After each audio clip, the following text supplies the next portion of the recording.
दोस्तों, ये कहानी है एक ऐसे इंसान की जिसने ऐसे भारत में जन्म लिया जहां समाज के उच्च वर्ग के लोग गरीब और दलित वर्ग पर भीषण अत्याचार और शोषण कर रहे थे।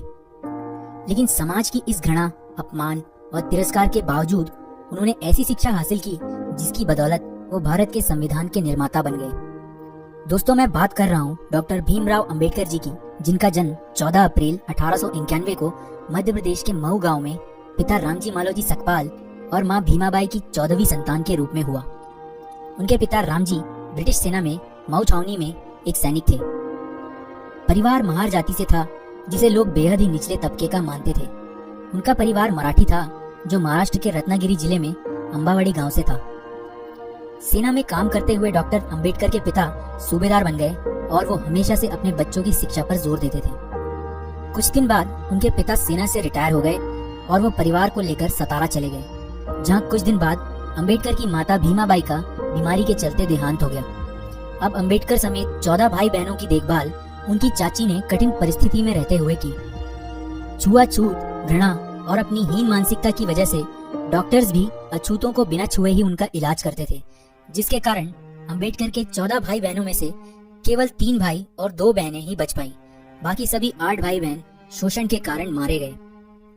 आस पड़ोस में सभी हिंदुओं के बच्चे स्कूल जाते थे, जिन्हें देखकर भीमराव जी भी मन ही मन कुढ़ा करते थे। उन्होंने अपने पिता से जिद की कि उन्हें भी स्कूल जाना है, लेकिन अछूत होने के कारण यहाँ स्कूल में दाखिला मिल पाना आसान नहीं था। मजबूर होकर उनके पिता एक ब्रिटिश सैनिक अधिकारी के पास गए और उनसे विनती की कि उन्होंने जीवन भर सरकार की सेवा की है और बदले में उनके बच्चों को स्कूल में एडमिशन भी ना मिल पाना एक बहुत बड़ा अन्याय होगा। इसके बाद उस अधिकारी ने उनके बच्चों को एक स्कूल में एडमिशन दिलवा दिया। लेकिन यहाँ अंबेडकर जी को छुआछूत के ऐसे कड़वे अनुभव हुए जो वो जीवन भर नहीं भुला पाए। अंबेडकर जी स्कूल तो जाते थे, लेकिन दलित बच्चों को क्लास के बाहर बैठाया जाता था और टीचर्स उन पर कोई ध्यान नहीं देते थे। यहाँ तक कि अंबेडकर जी को कोई छूता तक नहीं था। प्यास लगने पर स्कूल का चपरासी दूर से पानी डालता था, जिसे वो अपने हाथों से इकट्ठा करके पीते थे, क्योंकि मटके को छूने और ग्लास से पानी पीने की इजाजत तक उनको नहीं थी। और जिस दिन चपरासी नहीं आ पाता, उस दिन अंबेडकर जी को प्यासा ही पूरा दिन गुजारना पड़ता था। भीम स्कूल जाते समय पास के कुएं से पानी खींचकर पी लेते थे। कुछ ब्राह्मणों ने उन्हें ऐसा करते हुए देख लिया। फिर क्या था, एक दिन भीम को उसी कुएं पर पकड़ लिया गया और जूते चप्पलों से जमकर उनकी पिटाई की गई और इस शर्त पर छोड़ा गया कि वो फिर कभी उस कुएं का पानी नहीं पिएगा। और एक बार वो बाल कटवाने के लिए नाई के पास गए तो नाई को पता था कि वो महार जाति का है। वो उसे नफरत भरी आवाज में बोला, अरे अछूत, मैं तेरे बाल कैसे काट सकता हूँ, भाग जा यहाँ से और फिर कभी मत आना। इन घटनाओं से भीम के स्वाभिमान को बहुत गहरी ठेस पहुंची। उनकी आंखें आंसुओं से भर गई। नन्हे भीम के बाल घर पर ही उनकी बहन ने काटे। भीम बहुत ही स्वाभिमानी लड़का था और वो अपने पैरों पर खड़ा होना चाहता था ताकि परिवार की आर्थिक स्थिति में कुछ सुधार हो। भीम ने सुन रखा था कि सतारा जाने वाले लड़कों को बॉम्बे जाकर काम मिल जाता है, इसलिए उन्होंने तय किया कि वो बॉम्बे जाकर किसी मिल में काम करेगा। लेकिन बॉम्बे जाने के लिए उसके पास किराया नहीं था। भीम ने एक प्लान बनाया कि वो अपनी चाची के बटुए से पैसे चुराकर बॉम्बे चला जाएगा। भीम ने लगातार 3 रातों तक बटुए को चुराने की कोशिश की जो उनकी चाची की कमर से बंधा हुआ था, लेकिन कोई सफलता उन्हें नहीं मिली। कहीं जाकर चौथी रात को वो बटुए को चुरा पाए, लेकिन उन्हें बड़ी निराशा हाथ लगी क्योंकि उसमें केवल सिर्फ आधा आना ही था, जिससे वो बॉम्बे नहीं जा सकते थे। 4 रातों के इस एक्सपीरियंस ने भीम को अंदर तक हिलाकर रख दिया। इसके बाद उन्होंने एक नई योजना बनाई जिसने उनके पूरे जीवन को बदल कर रख दिया।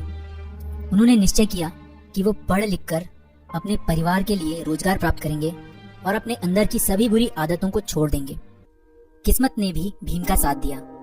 उनके सूबेदार पिता रिटायर होने के बाद नौकरी की तलाश में बॉम्बे जाकर बस गए और यहीं के मराठा स्कूल में उन्होंने भीम का एडमिशन करा दिया। यहाँ पर उन्होंने हॉवर्ड की इंग्लिश रीडर और बहुत सी अन्य किताबों का अपनी पिता की देखरेख में रहते हुए अध्ययन किया। अपनी पढ़ाई के अलावा वो बहुत सी और ग्रंथ और बुक्स पढ़ने लगे। उनकी इस आदत से उन्हें बुक्स कलेक्ट करके पढ़ने का शौक लग गया। उनके पिता पर उनका यह शौक काफी महंगा पड़ रहा था, लेकिन वो चाहते थे कि भीम पढ़ लिख कर बड़ा आदमी बने। उन्होंने कर्ज लेकर भीम को बॉम्बे के एल्फिंस्टन हाई स्कूल भेजा, लेकिन यहाँ भी छुआछूत ने उनका पीछा नहीं छोड़ा। एक बार टीचर ने भीम से बोर्ड पर एक मैथ्स का सवाल हल करने को कहा। जैसे ही भीम बोर्ड की तरफ बढ़ा, अगड़ी जाति के हिंदू बच्चे चिल्ला उठे, सर भीम अछूत है, उसे रोकिए। दरअसल बोर्ड के पास उन स्टूडेंट्स के लंच बॉक्स रखे हुए थे जो भीम की परछाई पड़ने से अपवित्र हो सकते थे। इस डर से सभी बच्चों ने अपने डब्बे वहां से फौरन उठा लिए। इन डब्बों की खटर खटर आवाज भीम के कानों से उसके दिल में उतर गई, जिसने उसे पूरी तरह से तोड़ दिया।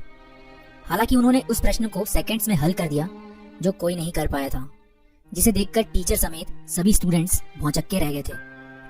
इसके बाद उन्होंने हाई स्कूल पास किया और 16 वर्ष की उम्र में उनका विवाह 9 वर्ष की रमाबाई के साथ कर दिया गया। कॉलेज की पढ़ाई के लिए उन्होंने एल्फिंस्टन कॉलेज में एडमिशन लिया। पढ़ाई के दौरान भीम की मुलाकात एक टीचर केलुस्कर से हुई, जिन्हें पहली ही मुलाकात में भीम ने बता दिया था कि मैं एक अछूत हूँ, मुझसे कृपया दूर रहें। उनके बेबाक अंदाज और पढ़ाई के प्रति जुनून ने केलुस्कर को बहुत इम्प्रेस कर दिया और वो भीमराव को लेकर बड़ौदा के शिक्षा प्रेमी महाराज संभाजी गायकवाड़ के पास लेकर गए। जब महाराजा बॉम्बे आए हुए थे, वो वहाँ एक सभा कर रहे थे जहाँ उन्होंने भीमराव से कुछ सवाल किए, जिनका उत्तर भीम ने बहुत अच्छे तरीके से दिया। इसके कुछ वर्ष बाद बड़ौदा के महाराज ने कुछ विद्यार्थियों को कोलंबिया यूनिवर्सिटी अमेरिका भेजने का निर्णय लिया। भीमराव महाराज से मिले और भीम की अंग्रेजी बोलने से वो उनसे बहुत प्रभावित हुए। उन्होंने भीमराव समेत 4 लड़कों को छात्रवृत्ति देकर अमेरिका पढ़ने भेजा। 4 साल बाद वो भारत वापस आए और बड़ौदा के महाराज के यहाँ मिलिट्री सेक्रेटरी के रूप में काम करना शुरू किया। लेकिन सैन्य अधिकारियों को महार जाति के एक तुच्छ लड़के को सेना के उच्चाधिकारी के रूप में बैठा देना पसंद नहीं आया। कुछ दिन बाद उन्होंने वहां से नौकरी छोड़ दी और सन 1919 में वो लंदन चले गए, जहां अथक परिश्रम और मेहनत से उन्होंने वहां पर एमएससी, बीएससी तथा बैरिस्टर की डिग्री प्राप्त की। 1923 में वो भारत वापस लौट आए और वकालत शुरू कर दी। वकालत करते हुए उन्होंने देखा कि दलितों का कितनी बुरी तरह से शोषण किया जा रहा है। तब से उन्होंने अपना जीवन छुआछूत को खत्म करने के लिए समर्पित कर दिया। उन्होंने मुसलमानों और सिखों के अलग से मतदान को देखते हुए दलितों के लिए भी अलग से मतदान की मांग उठाई, जिसके कारण गांधी जी आमरण अनशन पर उतर आए। गांधी जी के कारण उन्होंने अपनी ये मांगे पीछे ले ली। Doctor Bhimrao Ambedkar philosopher, writer और एक महान लीडर हैं, जिन्होंने न केवल समाज में सदियों से दबाए गए दलित और अछूत लोगों के लिए लड़ाई लड़ी, बल्कि इतनी भिन्नताओं से भरे भारत को एक संविधान में बांधने का काम भी किया। जब आजादी के वक्त भारतीय नेता आजादी और नए संविधान स्वयं बनाने की बात कर रहे थे, तब ब्रिटेन के प्रधानमंत्री विंसेंट चर्चिल ने कहा था, बनाने दो भारतीयों को अपना संविधान। भारत में इतनी डाइवर्सिटीज है कि इसके लिए एक कानून बनाना इम्पॉसिबल है। भारत जल्दी ही बिखर जाएगा और टूट जाएगा। लेकिन इतिहास गवाह है, अंबेडकर जी ने इतने कम समय में भारत को दुनिया का सबसे बड़ा लिखित संविधान बनाकर दे दिया। इसके बाद 1950 में अंबेडकर जी बौद्ध धर्म के सम्मेलन में श्रीलंका गए। भारत लौटने के बाद उन्होंने नागपुर में 14 अक्टूबर 1956 को अपने लाखों अनुयायियों के साथ हिंदू धर्म त्याग कर बौद्ध धर्म की दीक्षा प्राप्त कर ली। अंबेडकर जी ने हिंदुओं में प्रचलित जाति प्रथा की घोर निंदा की। इसके लगभग 2 महीने बाद 6 दिसंबर 1956 को बीमारियों की वजह से उन्होंने अपनी अंतिम सांसें ली।